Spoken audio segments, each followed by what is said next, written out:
One is a few way from the Diocese of Dar es Salaam in Tanzania. I think most of you know I'm Kevin Donlin. I'm the rector at Church of the Resurrection, and I'm greeting you today from Dar es Salaam, Tanzania. Just got back in from a day of being with the Bishop of Dar es Salaam, Bishop Jackson, who some people know from Resurrection. He was in our parish about a month ago. And so he invited me as part of our partnership to come as I was visiting the Diocese of Ruvuma and the Diocese of Zanzibar while here. So he said, could you please come by the Diocese of Dar es Salaam? I said, of course. And what a blessing to be here. I've been in Dar es Salaam before, but haven't visited churches or been in the cathedral. And it was, I can't even use the words. It was such a blessing to me. And I was thinking of all of you back home that I wish you could have been with me, or at least been watching on video to see what a blessing it was. Extraordinary day. So I greet you on this fourth week of our stewardship campaign, 10 for 10 for 20. 10 for 10 for 20. And of course, you already know what that means. You've read the documents and you've heard us talk about it on video. It's going to have somebody else do the video today, but I decided when I got in today that I really wanted to have a conversation with you today with the hope that perhaps you'll take some of it to heart and mind this week of Thanksgiving as we go into the Thanksgiving week. The week I had was extraordinary. Of course, the Diocese of Zanzibar was a gift beyond measure to be with Bishop Michael. And then I went out to the Diocese of Ruvuma, which is at the Mozambique-Malawi border. It's very far away. Apparently, I think all total traveled almost 1,800 kilometers just visiting around the diocese. Did a lot of different visitations for Bishop Raphael, our friend, but probably the most significant one is St. John's in Lesotho, which is on top of a mountain. The mountains named after the missionary David Livingstone that overlook Lake Malawi and the Malawi border. And while I was there, these people, some of you have seen the video, they laid down a carpet for the bishop and I to make our way up the hill of the mountain to their church so that we wouldn't get our vestments dirty. And it was just, they were so loving and so gracious and so intentional. I've never seen anything like it. In all the places that I visited, I've never seen anything quite like it. It was extraordinary. And the music there, it was so holy in there with them. They had a little choir, but they were filled with zeal, filled with excitement, and the confirmands, dynamic. And then, of course, at the end, after we had confirmation, they wanted to bring me gifts for coming to them. They wanted to bring me a gift for coming to them. They were a gift to me. And yet, they did. So I got a goat, which I don't think TSA will allow me to bring back. And they also gave me 25 pounds of cassava, which is the local growing season there. That's what they grow now is cassava. Mostly that's all the land can grow. And these people, they could use the cassava either to sell or to feed themselves, but they wanted to give it to me to say, thank you, Bishop. Thank you, Bishop, for coming. And then they gave me and Casey a basket, which I will bring back home and share with all of you. And I have a purpose for the basket that I want to consider with you, but I'll talk about that when I get home to Tampa. So that was one of the highlights in the early part of the week, and then it culminated today in what was just a wonderful tour of the diocese. Started out at Mass with the English-speaking community at the Cathedral of St. Alban in Dar es Salaam, and I preached. And then the bishop asked me if I would preside at the second Mass of the day, which was the Swahili Mask, because he had confirmation to do. It would have helped him if I would have presided at that liturgy, which I was happy to do. You'll be interested to know I presided at 5 confirmations this week, all done in Swahili. So I also did an ordination in Swahili. So I've really been on the learning curve with my Swahili, to be sure. But I think the prayers of many of you for my safe travel was a help to that. And what happened today was really, again, extraordinary. The singing, the music at the cathedral this morning. I wish Jean and the scholar at Resurrection could have been watching and on live stream. It was so moving. The chanting, it was so exquisite. Whether you like chant or not, you would have been moved by this. It was really marvelous. And then after the Mass, Bishop and I made our way out. We went to visit 3 parishes, St. Thomas's, not St. John's, St. Agnes, and St. Bernard's. And then we also went to the primary school, St. Augustine, and next door to St. Augustine's primary school is the infirmary that they have here for the diocese. And the bishop and I, we made pastoral visits. We prayed with the sick in the infirmary, and that was a very moving experience. And I've had the opportunity to anoint and pray for the sick in many places. And I was so touched by how they wanted me to pray with them, desiring to be in community. I've prayed with many of you in the hospital, and I assume that you've wanted the same, but this was a deep yearning that they voiced. Maybe because we have a relationship, we just take it for granted.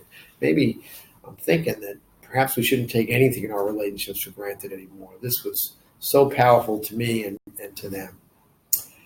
And so that was a highlight today, to be sure. I visited the hospital also in the Diocese of Rovuma. Same experience, very powerful. And we closed the day at St. Bernard's, where they had their harvest day, their version of 10 for 10 for 20. And they're focused on building a new church because there's so many people who are coming to worship there that they can't contain it. Ministries nonstop there.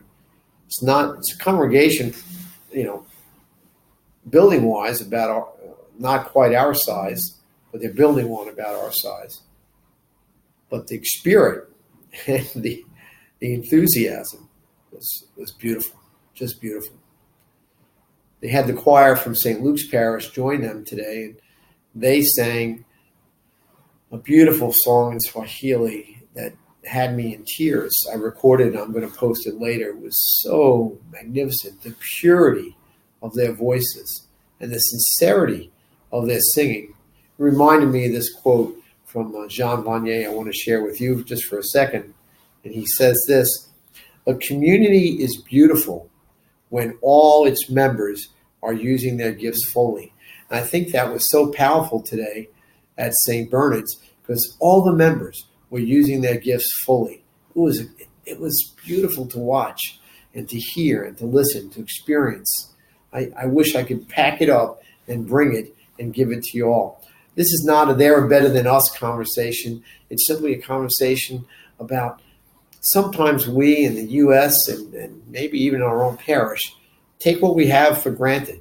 These people savor every moment, every freedom that they have to live fully in the Lord. And that's what I want to talk to you about as we go into week 4 of 10 for 10 leads to 20. How is living in the Lord going for you?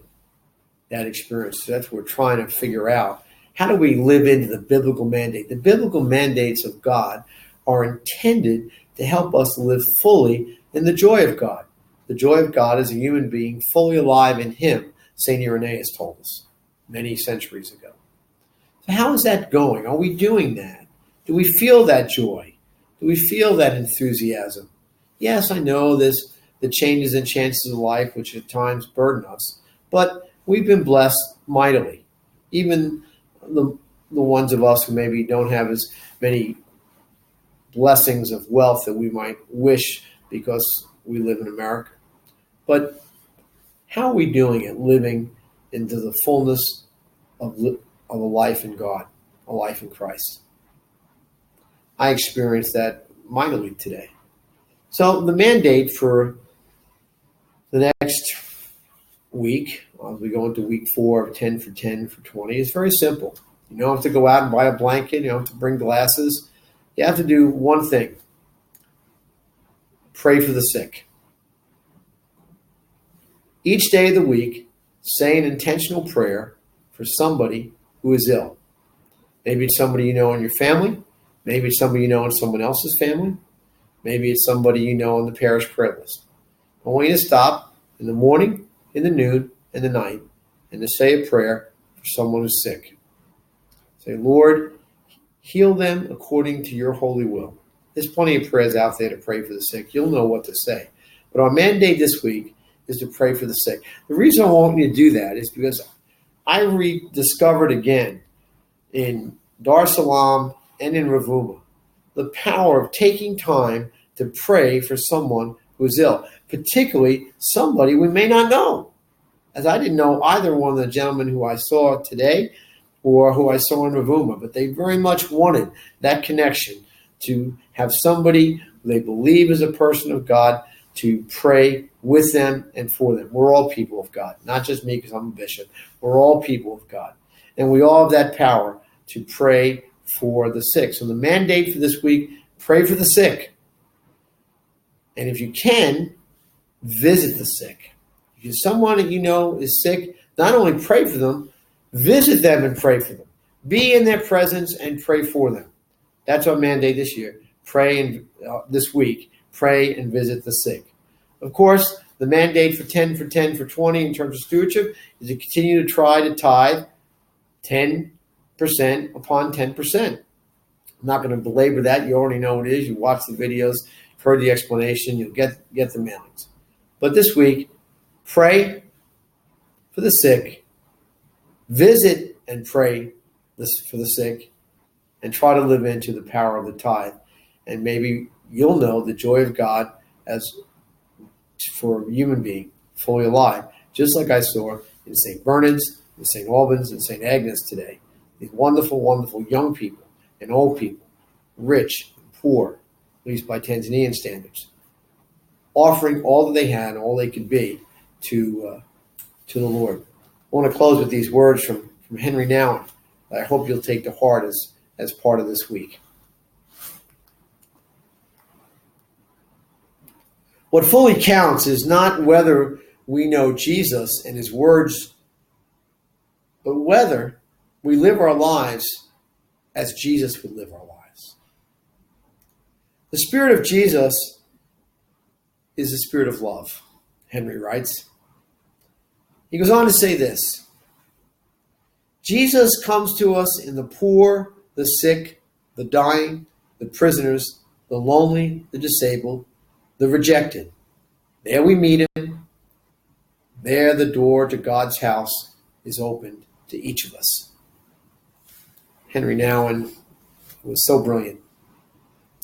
Take those words to heart and open the door to God in your life and their life as well. God bless you all.